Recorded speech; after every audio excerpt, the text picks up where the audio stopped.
ఈ సుందరకాండకు వచ్చేటప్పటికీ మనం మంత్రపరంగా అర్థం చెప్పుకోవాలి, కావ్యపరంగా అర్థం చెప్పాలి. వాల్మీకి కావ్యానికి న్యాయం చేశాడు, మంత్రానికి న్యాయం చేశాడు. ఆ రెండింటిని పొందుకు చూపిస్తాడు. ఎంత అందంగా చెప్తారంటే సుందర శబ్దానికి ఆలంకారికంగా అర్థం తెలుసుకుందాం. నష్టద్రవ్యస్య లాభోహి సుందర పరికీర్తిత, ఇది నిర్వచనం. పోయిన వస్తువు తిరిగి దొరికితే దానికి సుందరము అని పేరు. అంటే సుందరం అనేది ఆనందానికి మరొక పేరు.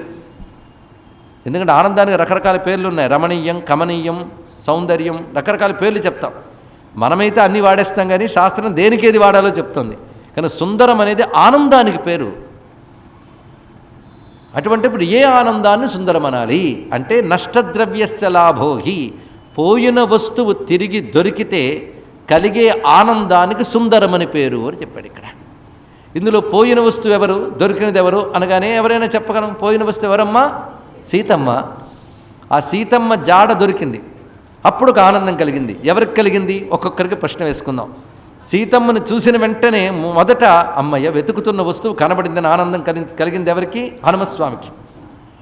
అంతేకాదు రామచంద్రమూర్తి విషయం తెలియక 10 నెలలు బాధపడుతూ రావణాసుడు 2 నెలలు గడువు పెట్టాడే, ఇంకేం జరుగుతుంది, ఈ 2 నెలల్లో ఏం అద్భుతం జరుగుతుంది, ప్రాణాలు పోగొట్టుకుందామని సిద్ధపడ్డ సీతమ్మకి హనుమంతుడి వల్ల దుఃఖం పోయి పోయిన రామచంద్రమూర్తి యొక్క జాడ దొరికింది కనుక ఆవిడికి ఆనందం కలిగింది.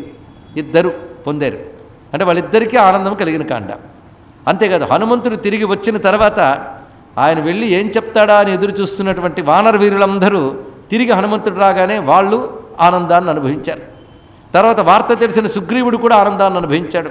ఇదంతా విని రాముడు ఆనందాన్ని అనుభవించాడు, లక్ష్మణస్వామి ఆనందాన్ని అనుభవించాడు. కనుక అందరికీ కూడా పోయిన వస్తువు తిరిగి దొరికిన ఆనందము లభించిన కాండ కనుక దీని పేరు సుందరకాండ అన్నారు ఇక్కడ. అంటే ఆనందకాండ. సుందరకాండకి మరొక పేరేమిటి? ఆనందకాండ అని గొప్ప భావం చెప్పారు.